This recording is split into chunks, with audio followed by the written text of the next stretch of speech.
Hello, everybody. Welcome back to Firewalls Don't Stop Dragons. I'm your host, Kerry Parker, and today we have episode 395 for September 23, 2024. Just 5 episodes away, only 5 weeks from the big 400. That's almost 8 years, folks. It's hard to believe. But we got a news show for you today. Lots of interesting topics to cover. Real quick before we do, a couple pre-show notes. First of all, if you're an Apple person, if you've got an iPhone, an iPad, or a Mac, there's been a lot of security updates recently released for those. There's also been some big major feature releases, like their annual major updates for iOS and macOS. You don't have to do those right away. In fact, I usually wait like at least a week, and they just came out less than a week ago. So I've already heard of a couple weird things with macOS and some sounds like enterprise security features that were having some problems. So I usually wait on the big ones for at least a week just to make sure nothing blows up. But you don't have to take those. There are some security updates, in particular macOS Sonoma, which is now the old version. You can get to 14.7 on that and iOS 17.7. I would recommend you do those sooner rather than later because they do have a bunch of security updates. By the next podcast, if I don't say anything specifically about not updating to the latest, Sequoia version 15 of macOS or iOS 18, then I think you could safely assume that it's okay to go ahead and upgrade. As promised, I will be revealing today the big Firewalls Don't Stop Dragons Awareness Campaign Phase 2. Don't get super excited, but I will have the details on that. And there will be some incentives for you guys to help. I basically want to crowdsource some of this to you guys and have you help me to reach more people. So stay tuned at the end of the show. I will go over the details of that. And then also at the end of the show, I'll introduce a really interesting tool I've run across to help you test your ad blocker. So all that will be after the news. But for the news today, we've got several interesting articles. First of all, after the exploding pagers and walkie-talkies in Lebanon, a lot of people are wondering if this is something that could be done to just any electronic device, like maybe a cell phone. So I want to start with an article about that. Then Brian Krebs has an interesting article about a new Windows PowerShell phishing attack that I want to make you aware of because it's a very clever technique. 404 Media broke a story about how LinkedIn is training their AI on user data, and they did it before updating their terms of service or giving you the option to say no, which really ticked off a lot of people, including yours truly. So I will tell you what they're doing and how to turn that off. Oracle's Larry Ellison declares that they are all in on artificial intelligence mass surveillance. I'll tell you what he said and what that might imply for you. Another Ford patent has come to light that is just horrific for privacy. And this is like the second or third one this year that has been uncovered that is just egregious. Well, I'll tell you what's going on with that. Meta has basically just admitted that they've been scraping public posts from Facebook and Instagram to train their AI as far back as 2007. And then we'll end, as we usually try to do, on at least some good news. I will talk about some really cool features that are in iOS 18, including talking about how Apple Intelligence, their servers that run their AI stuff is really pretty amazing. And then finally, as a lead-in for our tip of the week, I'll tell you about how the FBI shut down a pretty big botnet being run out of China, which naturally leads into the tip of the week, where I'll be telling you how rebooting your devices periodically may completely purge any potential malware running on them. So a lot of great stuff to talk about. Let's get to the news.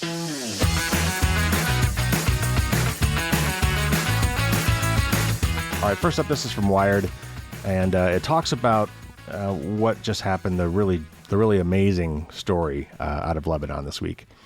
And it says, for 2 days this week, Hezbollah has been rocked by a series of small explosions across Lebanon, injuring thousands and killing at least 25.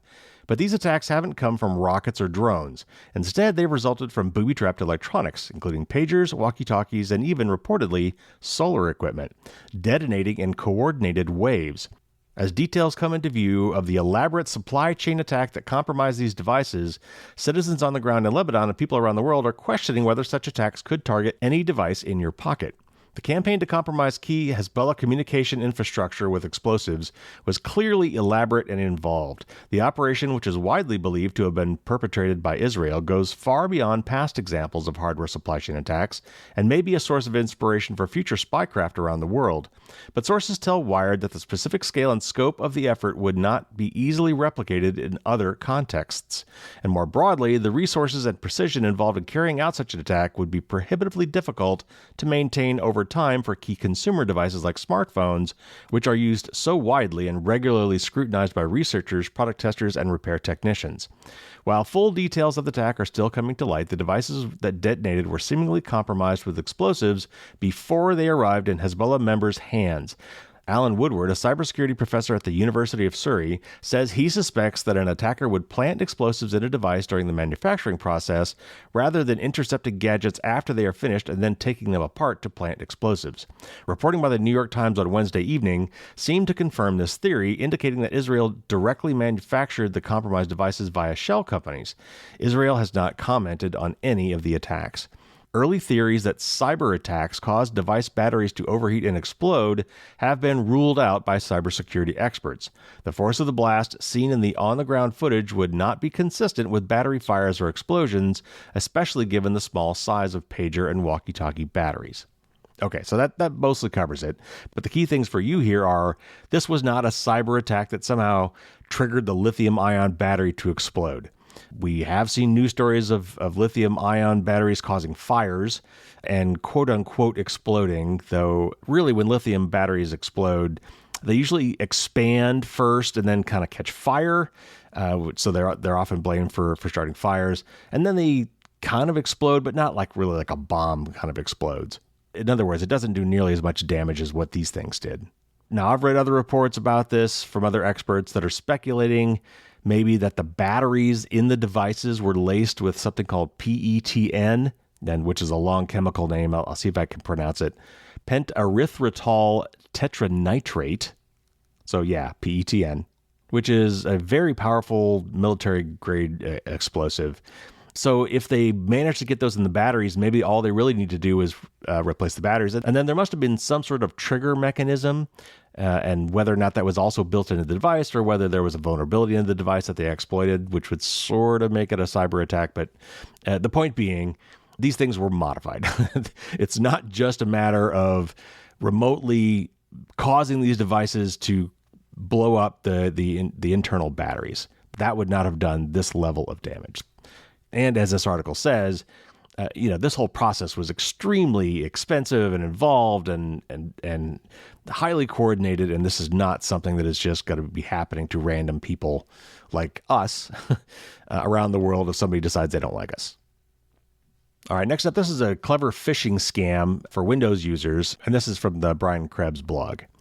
Many GitHub users this week received a novel phishing email warning of critical security holes in their code.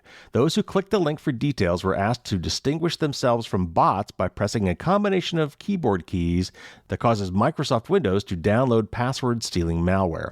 While it's unlikely that many programmers fell for this scam, it's notable because less targeted versions of it are likely to be far more successful against the average Windows user.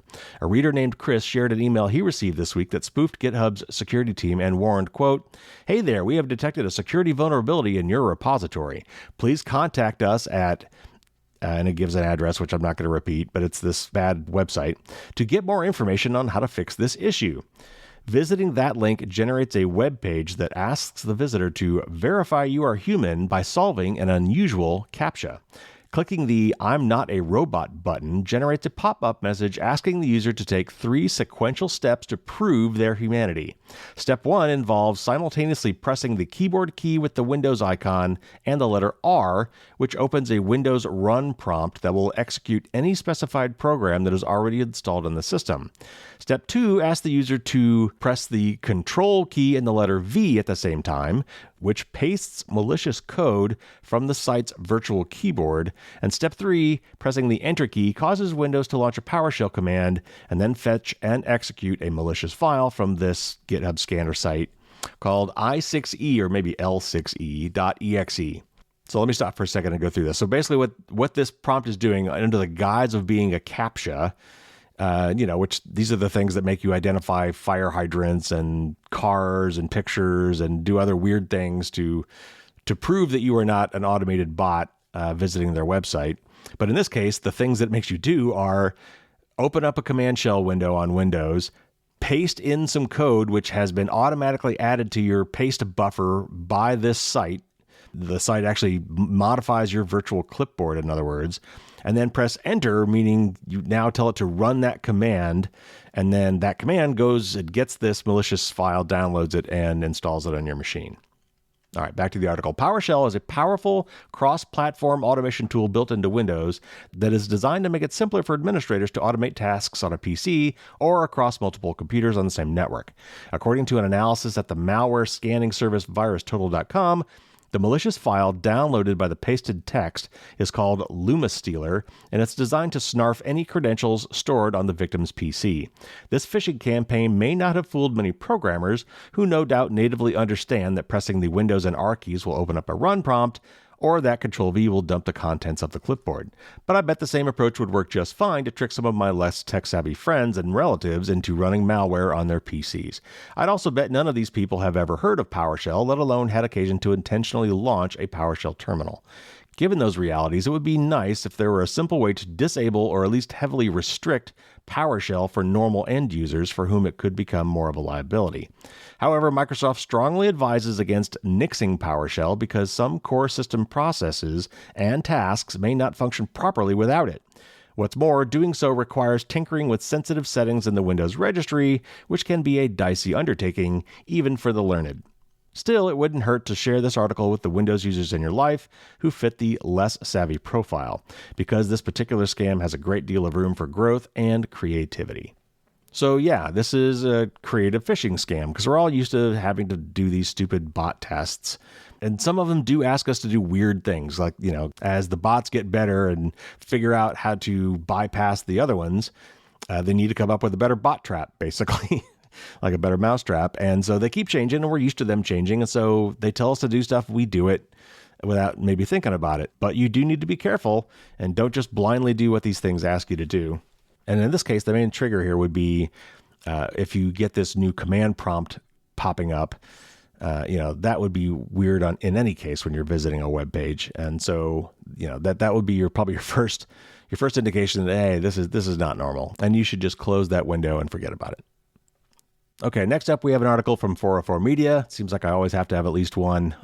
These guys are doing great work. Anyways, this one is about a new LinkedIn setting, which really ticked me off, and it ticked off a lot of other people too. I posted something about this on social media when I first learned about it, and it got a lot of traction and upset a lot of other people.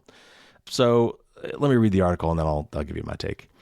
LinkedIn is using its users' data for improving the social network's generative AI products, but has not yet updated its terms of service to reflect this data processing, according to posts from various LinkedIn users and a statement from the company to 404 Media. Instead, the company says it will update the terms shortly. And by the way, just spoiler alert, since this article has come out, they have updated them. The move is unusual in that LinkedIn appears to have gone ahead with training AI on its users' data, even creating a new option in its settings, without updating its terms of service, which is traditionally one of the main documents that can explain how users' data is collected or used. Various posts on LinkedIn from users point to the setting. And I'll come back to this at the end here, but I'll go ahead and read what it says here. Under data privacy and a section called How LinkedIn Uses Your Data, one option says Data for Generative AI Improvement. And when you click on that, it says, can LinkedIn and its affiliates use your personal data and content you created on LinkedIn to train generative AI models that create content? And the next line says, use my data for training content creation AI models with an on-off switch. The option is enabled by default in 404 Media's tests. And by the way, it was for me too when I checked this. LinkedIn's AI products include one that can write posts for its users. In a statement, a LinkedIn spokesperson said, quote, we're making changes that give people using LinkedIn even more choice and control when it comes to how we use data to train our generative AI technology. We're introducing new tools with AI that benefit all members by default, while also making sure that those who have specific privacy preferences have an easy way to opt out. People can choose to opt out, but they come to LinkedIn to be found for jobs and networking, and generative AI is part of how we are helping professionals with that change, unquote. And then it goes on to say, at this time, we will not be enabling training for generative AI on member data from the European Economic Area or Switzerland, and will not provide the setting to members in those regions until further notice, unquote. So this is, as I said in my post on social media, this is wrong, and it really should be illegal. And the reason that people in the EU don't have this option is because they have privacy protections. They have privacy laws, so they can't get away with doing this there. This is really becoming a major trend, and it's just awful. All these companies, and we have another article yet today where I'm going to talk about this, are just desperate to find as much information as possible to train their AIs so that their AI systems are somehow better or at least different from other products. And of course, the best way to do that is to use their own users' data. That is the stuff that they have access to, which, funny enough, their terms of service disallows anybody else from scraping and using, even if it's public. And almost all of them are willing to ask for forgiveness instead of asking for permission. And they can do that in areas that are outside of the EU and perhaps California and some other places, because those places have privacy protections. And the rest of us don't. So if you have a LinkedIn account, I highly recommend you go and turn this off. If nothing else, than to just register your disdain for this practice. But I think also just to make it clear that this is not cool at all. So there is a link in the show notes that will take you right to the privacy settings on your LinkedIn account. And then once you're there, just again, look for this setting for data for generative AI improvement. It will probably be on. And make sure you turn that off. Next up, this is from the Register, and the title is Ellison declares Oracle's all in on AI mass surveillance. AI is on the verge of ushering in a new era of mass surveillance, says Oracle co-founder Larry Ellison, adding that his juggernaut is ready to serve as the technological backbone for such applications.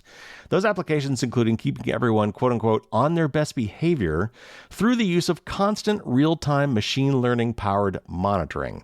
Ellison made the comments near the end of an hour-long chat at the Oracle Financial Analyst meeting last week during a question-and-answer session in which he unsurprisingly painted Oracle, a longtime U.S. government contractor that has done various IT deals lately with AWS and Microsoft, as the AI infrastructure player.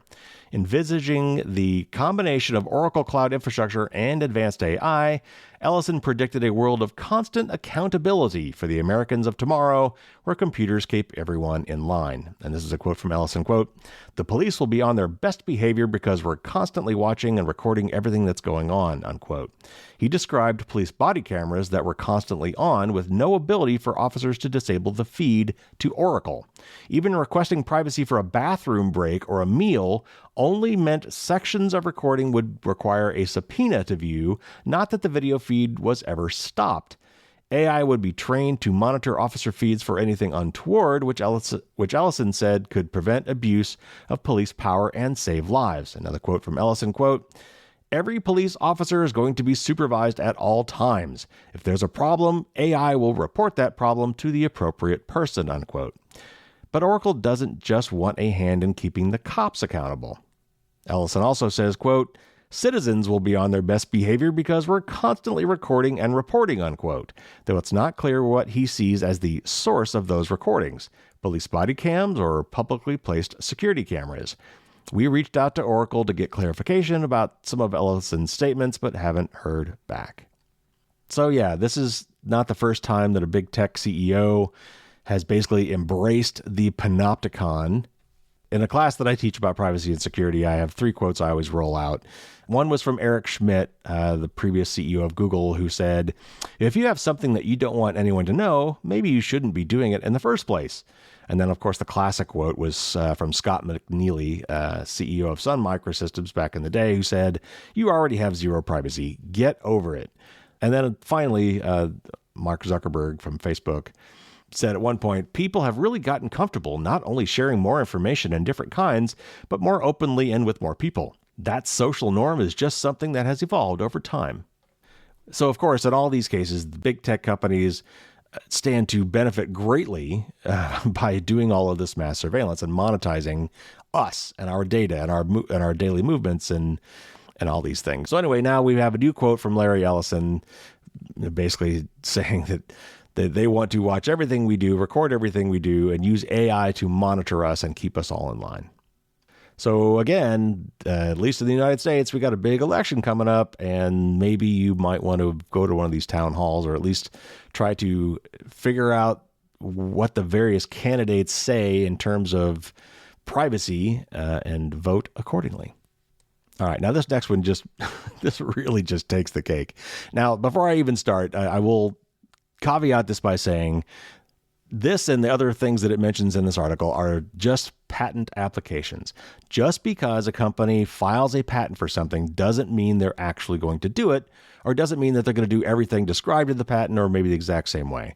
Filing defensive patents or trying to get things on the record so that if you ever do want to do it, you have the right to do it and you can sue somebody else who tries to do it. This is a very, very common thing with big companies. But nevertheless, this is extremely disturbing. So let me read this article from the Record. Ford Motor Company is seeking a patent for technology that would allow it to tailor in-car advertising, which I'm already throwing up a little bit in my mouth, by listening to conversations among vehicle occupants, as well as by analyzing a car's historical location and other data, according to a patent application published late last month. And this is from the patent application, quote, "In one example, the controller may monitor user dialogue to detect when individuals are in a conversation. The conversations can be parsed for keywords or phrases that may indicate where the occupants are traveling to," unquote. The tech, labeled as in-vehicle advertisement presentation, will determine where a car is located, how fast it is traveling, what type of road it is driving on, and whether it is in traffic. It also predicts routes, speeds, and destinations to customize ads to drivers, the application said. The system could pull data from, quote, audio signals within the vehicle and or historical user data, selecting a number of advertisements to present to the user during the trip, unquote, according again to the patent application. By monitoring dialogue between vehicle occupants, the ad controller system can determine when to deliver audio versus visual ads, providing ads to drivers as they travel through a human-machine interface of the vehicle, the application said. Another quote from the application, quote, "Such systems and methods provide maximum opportunity for ad-based monetization. These systems and methods may use knowledge of vehicle destination prediction to provide more relevant advertisements, for example, if a user is going grocery shopping, merchandise purchasing, etc., unquote. The patent application does not describe how the collected data would be protected, which that's kind of a little bit of a lark. Most patents probably wouldn't do that. That would be a separate thing. The technology would be primarily software-based and would require no new hardware, according to the application. So let me stop right there. So what's the implication of that? The implication of that is the car already has everything it needs to do this. It's already got microphones. It's already got location sensors. It's already got the ability to collect all this data and to show you the ads, because there's a display thing in the middle, and there's speakers that could play ads on. Everything it needs to do this is already there. It's just a matter of installing software that would make this possible. Okay, back to the article. Ford filed the application in February and was published on August 29th. Contents of the application were first reported by Motor1.com. The audio manufacturer defended the application. And this is a statement from Ford, quote, "Submitting patent applications is a normal part of any strong business as the process protects new ideas and help us build a robust portfolio of intellectual property. The ideas described within a patent application should not be viewed as an indication of our business or product plans," unquote. And then in a follow-up statement, Ford said, quote, "It will always put the customer first in the decision-making behind the development and marketing of new products and services," unquote. Oh, sure they will. And if you believe that, I've got a bridge to sell you in Brooklyn. Anyway, the system also could cull data from third-party applications or set up screen input preferences to predict the number of ads a driver should be served, the application said. Types of trips being made by drivers also will play a role, the application said, noting that whether a vehicle owner is making a, quote, long drive versus trip to medical care facility, unquote, would be considered by the system. A Ford patent filed in July proposed technology that would enable vehicles to monitor the speed of nearby cars, photograph them, and send the information to police, which is a story I covered when it came out. The idea sparked a backlash from privacy advocates. It's still pending review by the U.S. Patent and Trademark Office. That application pointed to how hard it is for police to pinpoint speeding cars and said, quote, "It is desirable to provide systems and methods that assist traffic police and/or other law enforcement officers to perform such tasks," unquote. Ford quietly walked away from another controversial patent application last October after a firestorm of criticism for its plans for a system that would commandeer vehicles whose owners were late to pay and allow them to repossess themselves. That patent application said that the technology would allow self-driving cars to automatically head to repossession lots, while standard vehicle lenders would be able to permanently lock cars and cripple steering wheels, brakes, and air conditioning in order to pressure delinquent drivers to pay. And I covered that story when it came out too. So again, a couple takeaways here. Just because they're trying to patent this doesn't mean they're actually going to do it. And certainly once these patents become public like they have here, they're going to spark backlash. So, speak up. Whenever you're buying a car, tell the Ford salespeople this is crap and that you won't buy a car that does this. And grill them on these privacy concerns and ask whether or not the car you're about to buy has this technology built into it. That will get some feedback going up the chain to Ford, I guarantee it.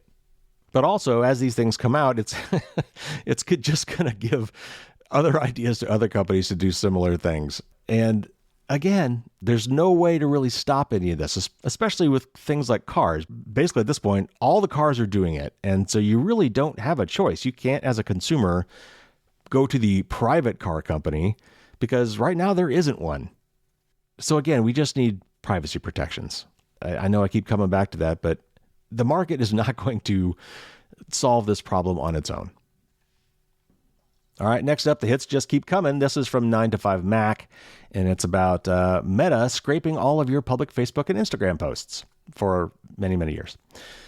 Meta has admitted to scraping all public Facebook and Instagram posts made since 2007 in order to train its generative AI model, adding to the privacy contrast with Apple Intelligence, and we'll come back to that a little bit later today. While the admission was made during a public inquiry in Australia, the company's statement applies globally. The company has previously admitted to plans to use posts and photos to train its AI systems, but has not before agreed that it was already doing so for a great many years. Back in June, CEO Mark Zuckerberg revealed plans to do this, as if it were a new initiative. The announcement has raised major concerns after he said that the company had more user data than was used to train ChatGPT and would soon be using it to train its own AI systems. The company's plan to use Facebook and Instagram posts and comments to train a competing chatbot raises concerns about both privacy and toxicity. The company was legally required to offer opt-outs in both the EU and the UK, though even there, the legality of making it opt-out rather than opt-in is under investigation. No such opt-out was offered in the US, Australia, or anywhere else. An Australian investigation into Meta's privacy practices has resulted in the company's admission that it has been scraping public posts, photos, and comments from both Facebook and Instagram for the past 17 years. Now, let me stop. So they don't mean that they were doing this AI stuff 17 years ago. What they mean is they went back to 17 years worth of stuff. That was said a little confusingly, so I wanted to clear that up. Meta's global privacy director, Melinda Claybaugh, initially denied it. Labor Senator Tony Sheldon asked whether Meta had used Australian posts from as far back as 2007 to feed its AI products, to which Ms. Claybaugh responded, quote, "We have not done that," unquote. But when specifically pressed, she then admitted it was true for public posts. And this is apparently a snippet of the transcript from that interaction. Shoebridge, who I'm guessing is an Australian politician that was on this panel, asks, "The truth of the matter is that unless you have consciously set those posts to private since 2007, Meta has just decided that you will scrape all of the photos and all the text from every public post on Instagram and Facebook since 2007, unless there was a conscious decision to set them on private. That's the reality, isn't it?" And then Claybaugh says, "Correct." Meta didn't scrape the accounts of those aged under 18, but agreed that it included photos of children posted by parents on their own accounts. So again, this is just like the previous article I read. These companies are just absolutely desperate for as much information as possible to make their AI systems be better, different, whatever. So they are using whatever data they possibly have to train their systems. And in this case, it was public data. And I'm sure they would argue that, well, if you posted it publicly, it should be fair game, right? But I'm going to argue that is not true. Yes, it's public. But when you talk about the scale of what is being done here, it's just different. What a computer can do at scale is different than what a human can do. Yes, it's public. If I went looking for something, or if I knew you already and followed your feed, yeah, I probably saw this and maybe I forgot about it. Computers don't forget, and they can scrape everything. Not just a few things, not just, the dozen people in their friend list. They could do everything. So that kind of difference in degree actually really makes it a difference in kind. It's a whole different beast when you're looking at that kind of scale. And that is something that I think is lost in a lot of the legal discussions I've heard, usually coming from the big companies, on whether or not these sorts of things should be allowed. All right, now it's time for a little bit of good news.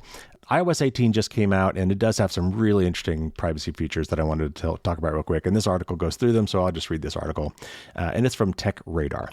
And I'll skip the preamble a little bit and just go straight to the 4 things that this person wanted to call out about iOS 18 that I think are also very, very cool.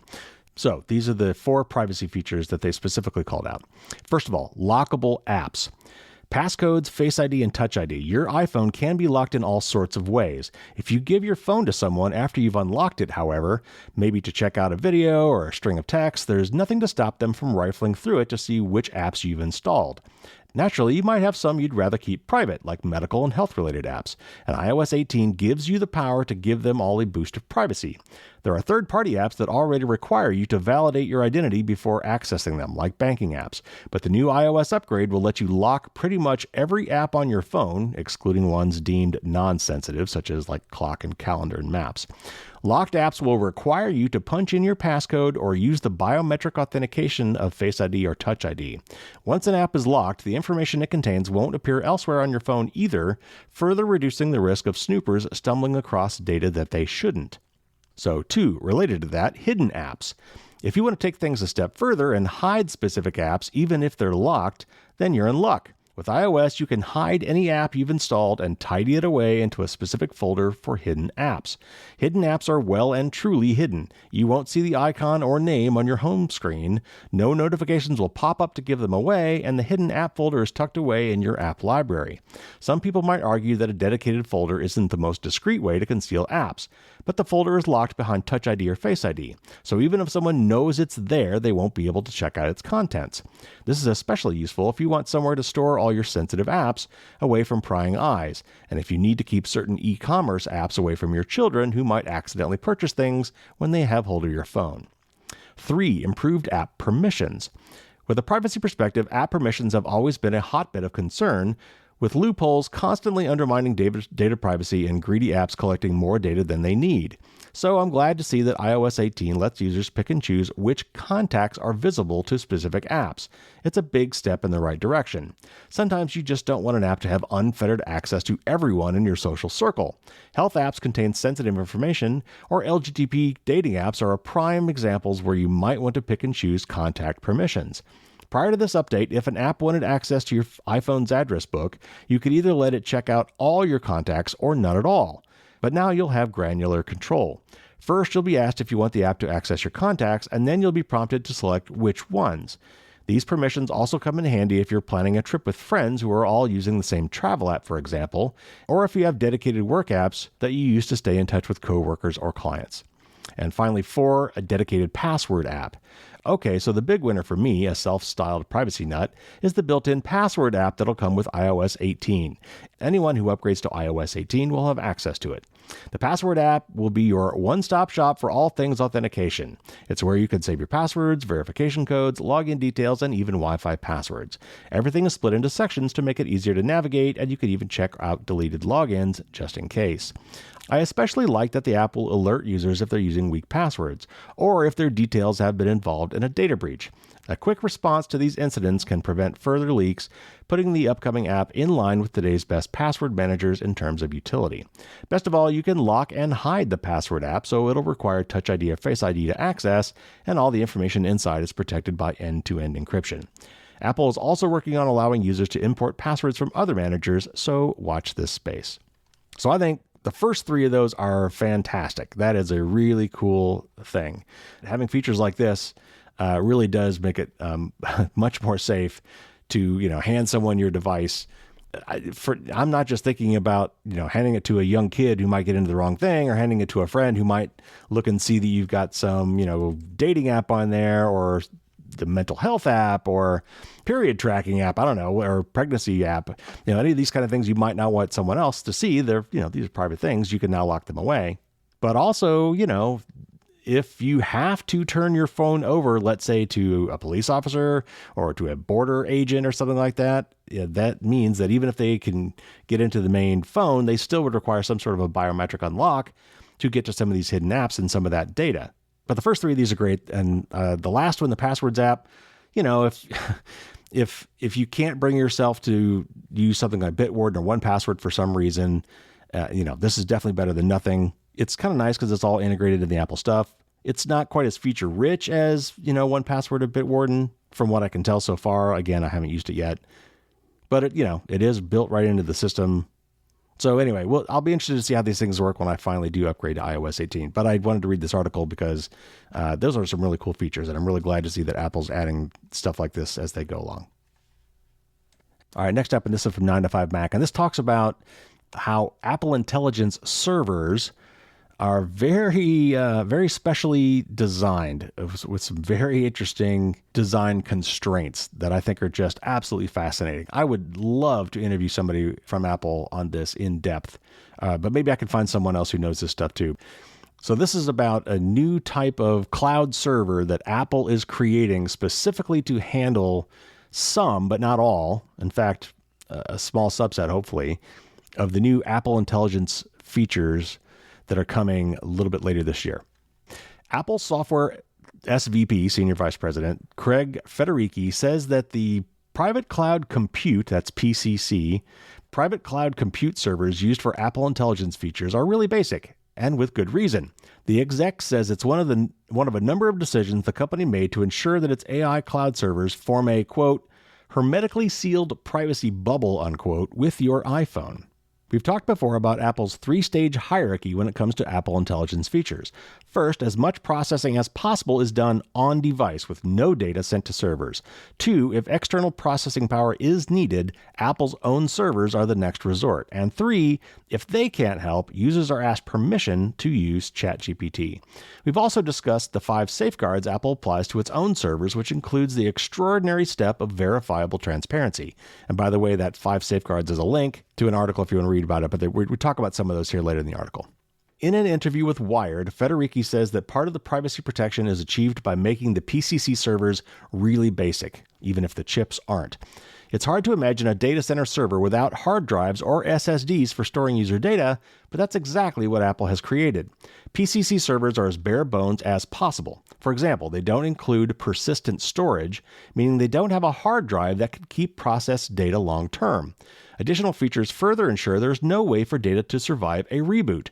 They do incorporate Apple's dedicated hardware encryption key manager known as the Secure Enclave, and randomize each file system's encryption key at every boot up as well. This means that once a PCC server is rebooted, no data is retained, and as an additional precaution, the entire system volume is cryptographically unrecoverable. At that point, all the server can do is start fresh with a new encryption key. The extraordinary step Apple referenced previously is that absolutely anyone can check that the system works the way the company says it does. Apple is making every production PCC server build publicly available for inspection so people unaffiliated with Apple can verify that PCC is doing and not doing what the company claims and that everything is implemented correctly. All the PCC server images are recorded in a cryptographic attestation log, essentially an indelible record of signed claims, and each entry includes a URL or web address for where to download that individual build. PCC is designed so Apple can't put a server into production without logging it. And in addition to offering transparency, the system works as a crucial enforcement mechanism to prevent bad actors from setting up rogue PCC nodes and diverting traffic. If a server build hasn't been logged, iPhones will not send Apple Intelligence queries or data to it. That's an unprecedented step for any cloud company, says Apple. And this is a quote probably from Federici. He says, quote, creating the trust model where your device will refuse to issue a request to a server unless the signature of all the software the server is running has been published to a transparency log was certainly one of the most unique elements of the solution and totally critical to the trust model, unquote. While the interview mostly recapped information already known, the iPhone 16 launch naturally means a lot more people will be paying attention. Now, iOS 18, which comes on iPhone 16, all these numbers get confusing, does not have Apple Intelligence running on it yet. What we've been told is that that will come in iOS 18.1, which is an official release from Apple, but the Apple Intelligence feature that is running on iOS 18.1, which is supposed to come out next month sometime, will be in beta. So you're going to have to go and say, yes, I'm willing to run beta software for Apple Intelligence, and then you will have access to it. So all these servers are supposedly, I would hope, already in place and ready to go. But the fact that Apple has just bent over backwards to make these servers as private and as transparent as possible, including just some really unique and new technology to do that, is to me just fascinating. Again, I would love to do a whole episode on this because the things they have done with this, I think, are just mind-blowing and very, very innovative. All right, one more article before we get to the tip of the week, and it will segue perfectly. So this is from Gizmodo. It's titled, FBI Shuts Down Botnet Run by Beijing-Backed Hackers. U.S. authorities have dismantled a massive botnet run by hackers backed by the Chinese government, according to a speech given by FBI Director Christopher Wray on Wednesday. The botnet malware infected a number of different types of internet-connected devices around the world, including home routers, cameras, digital video recorders, and NAS drives. That's network-attached storage drives. These devices were used to help infiltrate sensitive networks related to universities, government agencies, telecommunications providers, and media organizations. Wray explained the operation at the Aspen Digital Conference and said the hackers work for a Beijing-based company called Integrity Technology Group, which is known to U.S. researchers as Flax Typhoon. And for those of you who might remember, Volt Typhoon was yet another Chinese APT, or Advanced Persistent Threat. The botnet was launched in mid-2021, according to the FBI, and infected roughly 260,000 devices as of June 2024. The operation to dismantle the botnet was coordinated by the FBI, the NSA, and the Cyber National Mission Force, or CNMF, which I don't think I've heard of that before. According to a press release dated Wednesday, the U.S. Department of Justice received a court order to take control of the botnet infrastructure by sending disabling commands to the malware on infected devices. The hackers tried to counterattack by hitting FBI infrastructure, but were, quote, ultimately unsuccessful, unquote, according to the law enforcement agency. About half of the devices hijacked were in the U.S., according to Wray, but there were also devices identified as compromised in South America, Europe, Africa, Southeast Asia, and Australia. And the DOJ noted in the press release that authorities in Australia, Canada, New Zealand, and the UK all helped take down the botnet. The DOJ press release said that the operation to take down the botnet, quote, did not affect the legitimate functions of or collection content information from the infected devices, unquote. And the FBI said it would contact the ISPs, or internet service providers, of anyone whose devices were used in the botnet operation. The ISPs are the ones who are expected to notify the end users about both the compromise from hackers and the FBI's own intrusion of their devices. And the DOJ was quick to note that that was only done with a court order. So yeah, that's an interesting side note with some of these takedown operations think about it for a minute. So these devices are compromised. Let's say it's your home router that is part of this botnet that has been compromised. It is running malware. And so the law enforcement agency somehow infiltrates and takes down the command and control servers that are driving all the individual devices in the botnet, the ones that probably originally infected all these devices, and then are telling these devices what to do next. Like, for example, oftentimes these botnets are used in what we call distributed denial of service attacks, where these thousands or hundreds of thousands or sometimes even millions of devices, depending on how big the botnet is, they're instructed to focus a whole bunch of attention on one particular server to try to flood it with traffic and then, make it fail. But oftentimes these devices are also just used as proxies, a way to redirect attacks to hide the originator of the attack. But anyway, so let's say in this case, the good guys win. They infiltrate these servers, take them over, hack them, and now they are controlling the hackers' servers. So in order to fix your devices, they basically kind of need to hack back in to your devices, without really being logistically able to get everyone's individual permission to do so. So they go to, like, in our case, the Department of Justice and say, hey, we want to basically do a good deed through these command and control servers by uninfecting, or at least turning off, the malware on everybody's hacked devices. So that's kind of what they're talking about there. But this brings me to my tip of the week. So I titled the blog entry, Reboot Remedy for Better Security. But the simpler form of that is what I call this podcast, which is just Malware Reboot Remedy. What do I mean by that? So there's a classic IT trope of tech support people asking customers, did you try turning it off and turning it back on? And there's a reason for it being a cliche, and that is that often it does fix problems. Electronic devices usually have some sort of internal state, like, what mode am I in? What am I doing right now, and what should I do next? What temperature am I set at? Things like that. It's got state information that changes over time, and it kind of needs to know where it is. But sometimes these state machines can go off in the weeds. Either there's a bug, or you do something weird it wasn't expecting, and it kind of gets off in an electronic ditch. And so the simplest solution for that often is just to turn it off and turn it back on again, because that resets the device back to its initial state. It gets it out of wherever it is now, puts it back at the starting point, and you just start over again. So it's very similar with more complicated devices, like our IoT devices, all the way up to smartphones and computers. They have state information. Now, when you start talking about a computer, it's actually got a hard drive in it where that state information, or at least some of that state information, can be saved permanently in a non-volatile way, which is to say that when you turn it off and turn it back on, it can remember that stuff because it was written to a hard drive, for example. But while your computers have hard drives, IoT devices often don't. They don't have a way to permanently store state information, for example. They might have a chip on them that has their software embedded in it, which you can change via an update process, but they don't really have a place for it to write stuff to a non-volatile piece of memory. So that means that everything is kept in volatile memory, which is your RAM. So I know that's a lot of technical terms, but all you really need to know is this. The smaller, cheaper, simpler devices can be only maintain state in memory that is wiped whenever you reboot the device. And so when these types of devices are infected with malware, however that's done, oftentimes the malware is only resident in RAM. So that if you do a reset of the device, you reboot it, you do a soft reset, there's different terms for this, everything in RAM is blown away, including the malware. So you can actually, quote unquote, fix malware on a device often by rebooting it.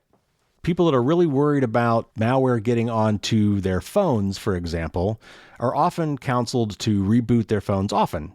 I know that when I go to like DEF CON and places like that, I've heard people say you should reboot your phone every night. The theory being that if someone is trying to hack your device because, you're at a hacker conference, if you want to try to get ahead of that and try to purge that off your system, then rebooting your phone once a day will supposedly do that. And for journalists and dissidents and other people like that who might be worried about a Pegasus type infection, again, rebooting your phone on a regular basis can, in many cases, cleanse it of malware. Now, one other perk to doing this, by the way, is software isn't always written perfectly. In fact, it almost never is.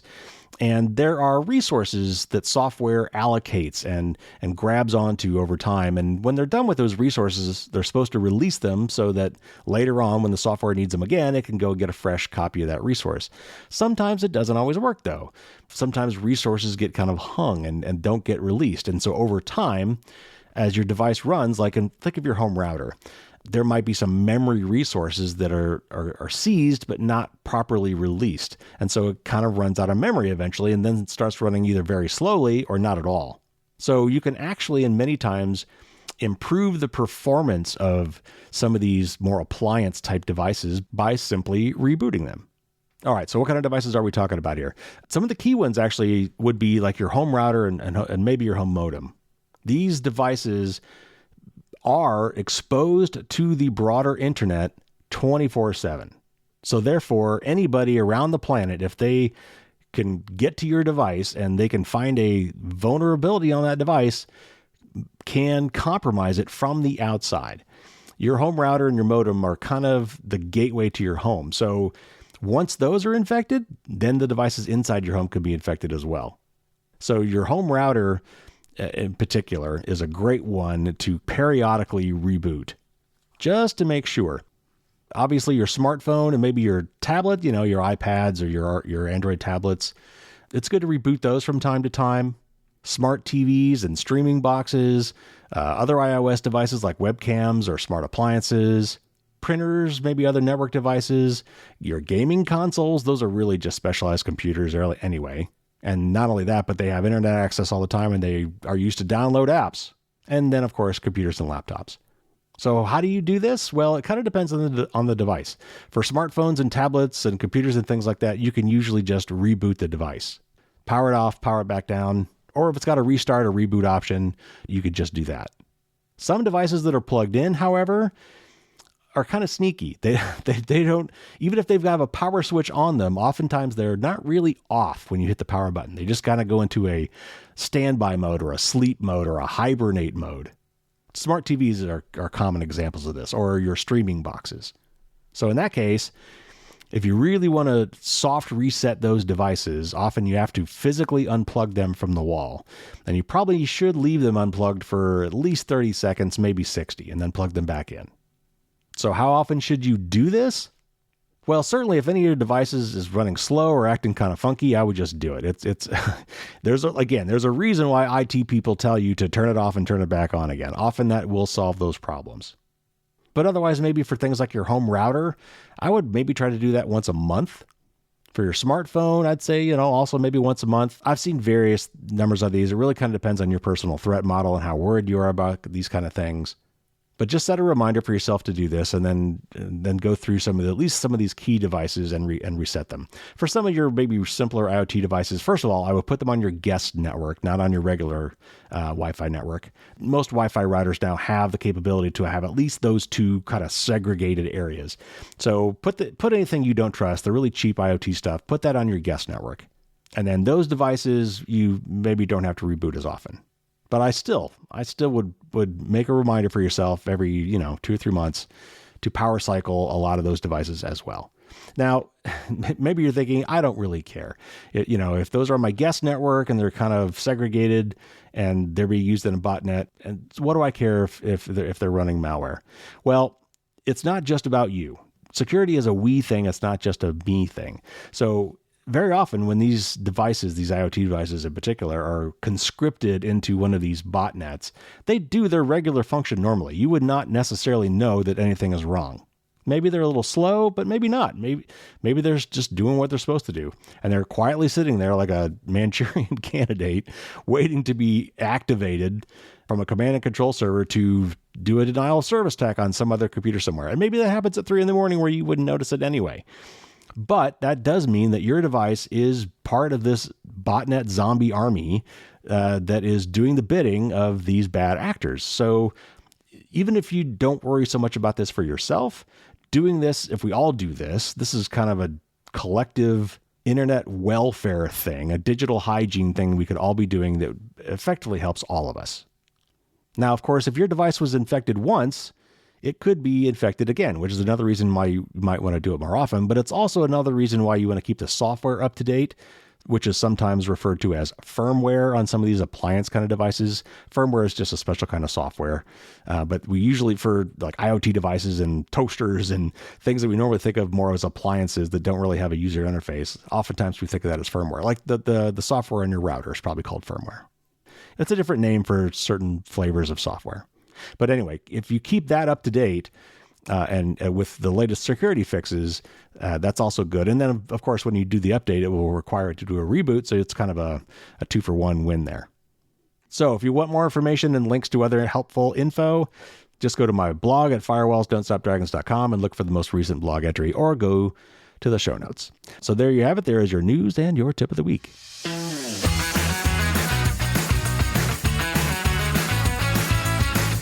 All right, everybody, that's going to do it for this week. As I said at the top of the show, I've got a couple other things to talk to you about. First of all, I mentioned an ad block tester. It looks pretty cool. I mean, certainly the interface is neat. I don't know how accurate it is, really, or how complete it is, but it looks like it does a lot of really interesting tests. So, it's fun to check out if nothing else. Maybe it'll help you find some holes in your ad or tracker blocking setup, or show you what you're missing if you don't have those in place. There's a link in the show notes. It's kind of hard to just rattle it off. If I did, you wouldn't remember it. It's d3ward.github.io/tools with a z/adblock.html, which doesn't really make it easy to remember. So anyway, just look at the show notes. There's a link to it. I ran it. It looks like it runs maybe 135 different tests. With my setup, it blocked 99%. In other words, 2 tests failed, but it kind of said they were pseudo failures. Like it thinks that the test itself might not have been accurate, which is nice that it tells you that. So anyway, check it out. I think you'll find it interesting. If nothing else, it's got some pretty dials and readouts and stuff. So check it out. And maybe you could turn off in a uBlock origin or turn off your other blockers and run it again and see how it changes. That might be interesting to see. All right, now here's the big one, the awareness campaign phase 2. So if you recall, if you were a listener since this summer at least, I had what I called a book surge, where I tried to pop up into the top 10 in the 3 categories that my book is listed under on Amazon.com, because that gets you more notice if you're, than some of the top search results. So we tried, we got very close. I got into the low teens for most of those, which is great. It was definitely still worth doing. Didn't quite make the targets, but hey, I very much appreciate the effort on that. So that leaves my podcast, my blog, and my newsletter. And the book kind of needed a surge because the way the Amazon's ranking works, a lot of it comes into book sales, right? So you kind of want to focus the book sales. But for the rest of the stuff, really, it doesn't matter when or how that's done. I just want to try to reach more people on all fronts, social media as well. So what I'm going to do, and we'll see how this goes, is I want to solicit from you, my audience, people who already know and appreciate what I do, to help me find more people and grow my audience. So what I've done is I've created a survey sadly on Google Forms, because they're still the best. Unfortunately, the rest of them are very expensive for what you get. So I apologize for the fact that it's on Google Forms. Do it in a private window. Don't sign in. You don't need to have Google track you. But I've got a series of questions, and they're all optional, really, for the most part. You can just kind of skip around if you don't want to answer them all. But basically, it's picking your brain for interesting, clever, fun, maybe dare I say viral even, ideas or ways for me to reach a bigger audience. I've tried many things myself over the years. I've done promotions and raffles. Back in the day, I even tried buying a little bit of Facebook advertising, which I will never do again. I can't believe I did it in the first place. But everything you read online, and I did a lot of reading online about how you reach more people, and it's hard to get noticed. I mean, there's so many people with podcasts. There are so many people even that write books. Everyone's got a blog and a newsletter. Trying to get noticed and then have people all stop long enough to say, yeah, maybe I could get something out of that, and I'll give that a try. That's hard to get people to do these days. And so, if you do some research on this, a lot of people will say, well, you got to reach new people. And the way you do that is, social media ads. Well, I did that once. I'm not going to do that again. So what I'm hoping to do is find true, organic, word of mouth, networking kind of ways, or just maybe some clever contests of things I could do, things I could give away, that would bring in people who are genuinely, sincerely interested in what I've got to offer. I've done raffles in the past. That just attracts a lot of people who enter every contest they find, and then they drop, they sign up for your newsletter, and then they drop. They don't really care about what you're doing. They're just trying to win something. So, I've learned my lesson, I think, on a lot of that stuff, but it's left me wanting for better ideas. And so I thought I would poll the audience, and, see what I could find from you guys. And obviously, I kind of hope that you're interested enough that you might just do it anyway. If you've got a great idea, that you will use this opportunity to let me know. But to further incentivize this, what I'm going to do, and I'm going to be accepting your input on this. I will read them all. I may not reply to them all, but I will definitely read them all. And for the ones that are most impactful, In other words, the ones that basically grow by audience the most are the ones that maybe give me a lead to do that. This is purely subjective, by the way, on my part. So it's whatever I feel is the most impactful. I'm not going to try to put metrics on it, but for the ones that I feel are the most clever, the most impactful, I will invite those people if you give me your contact information, and you don't have to, but if you do and you're chosen, I will have a Zoom party for all those people. And at that Zoom party, I will pick some of the best ideas, and I will give out some prizes for that. Either some Dragon Challenge coins or signed copies of my book, or maybe some swag or some merch. And I will also stick around and do some Q&A. We'll talk about some of the ideas that were put in, and I'll tell you, which ones were the most impactful and why I think they worked and that sort of thing. So it'll be a little bit of a brainstorming and Q&A session as well. So we'll get a chance to interact with me. And if you really come up with a great idea, I will be happy to give back something fun that you can have as a memento. So you can find the link in the show notes, but you could probably also remember it. It is at my personal URL shortening service, fdsd.me, which is, of course, short for Firewalls Don't Stop Dragons, fdsd.me/awareness2. But you can also find the link in the show notes as well. So I would love to get some feedback. I would love to get your input. In fact, even if you have input on the forum itself, which will probably morph and change over time as I get responses, I may decide I need to tweak the questions and such. So this is going to be going on for a little while. I don't know if I said, but I'm shooting for January for the Zoom party. So we've got several months. So again, I may be changing it. So even if you have just feedback on the forum itself, there's a place on there for you to give me that kind of information. So think about it.